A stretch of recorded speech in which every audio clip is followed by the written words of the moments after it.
നമ്മുടെ money plant ഏത് രീതിയിൽ സെറ്റ് ചെയ്താലും അതിൻ്റെ ഇലകളൊക്കെ എത്രത്തോളം ഫ്രഷായിട്ട് ഹെൽത്തി ആയിട്ട് നിൽക്കുന്നു എന്നതിനെ ആശ്രയിച്ചിരിക്കും അതിൻ്റെ സൗന്ദര്യം.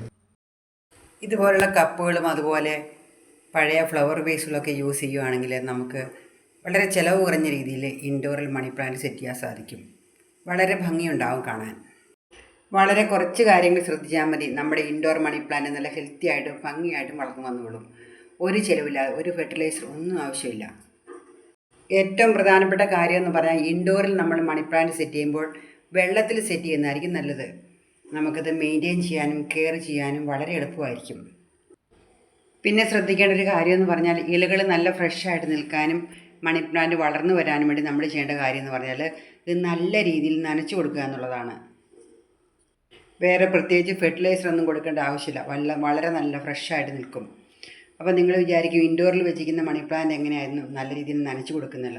അത് വളരെ ഈസി ആയിട്ട് നമുക്ക് ചെയ്യാൻ പറ്റും. ഇതുപോലെ അടുക്കളയിലോ അല്ലെങ്കിൽ ബാത്റൂമിലോ ഉള്ള റണ്ണിങ് ടാപ്പിൻ്റെ ഇടയിൽ പിടിച്ചു കഴിഞ്ഞാൽ നല്ല രീതിയിൽ അത് നനഞ്ഞു കിട്ടും. ഇലകളിൽ ഡസ്റ്റ് എല്ലാം പോയി നല്ല ക്ലീൻ ആവുകയും ചെയ്യും. ആ പോട്ടിലുള്ള വെള്ളം മാറിയിട്ട് നല്ല വെള്ളമാവുകയും ചെയ്യും. ഇങ്ങനെ ചെയ്താൽ മാത്രം മതി. 3 ദിവസം കൂടുമ്പോൾ നിങ്ങളെങ്ങനെയും ചെയ്ത് നോക്ക്, മണി പ്ലാന്റ് നല്ല ഫ്രഷായിട്ട് വളർന്നു വരുന്ന കാണാം.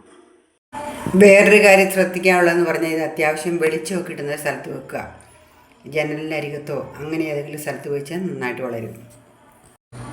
ഈ മണി പ്ലാന്റ് നല്ല തണുപ്പ് ഇഷ്ടപ്പെടുന്ന ഒരു പ്ലാന്റാണ്. അതുകൊണ്ട് ഔട്ട്ഡോറിൽ വെക്കുന്നതിനേക്കാൾ ഇൻഡോർ ആയിട്ട് വെക്കുമ്പോഴായിരിക്കും ഇത് നല്ല ഫ്രഷായിട്ട് കാണപ്പെടുന്നത്. എല്ലാ വെറൈറ്റി മണി പ്ലാന്റ്സും ഇൻഡോറിൽ വെക്കുമ്പോൾ നല്ല ഭംഗിയുണ്ടാവും. എന്നാൽ ഏറ്റവും നല്ല ഭംഗിയായി നിൽക്കുന്ന ഈ മാർബിൾ ക്വീൻ പോത്തോസ് തന്നെയാണ്. ഒരു മാർബിളിൻ്റെ യഥാർത്ഥ ഫിനിഷിങ്ങിൽ നല്ല ഭംഗിയായിട്ട് നിൽക്കുന്ന കാണാം. ഇതാണ് മാർബിൾ ക്വീൻ പോത്തോസ്. കണ്ടോ എത്ര ഭംഗിയായിട്ടാണ് ഇതിൻ്റെ ഇലകൾ നിൽക്കുന്നതെന്ന് നോക്കിയേ. ഒരു മാർബിൾ പോലെ നല്ല ഫിനിഷിങ്ങിലും നല്ല തിളക്കത്തിലും വളരെ ഭംഗിയുള്ള മണി പ്ലാന്റാണിത്.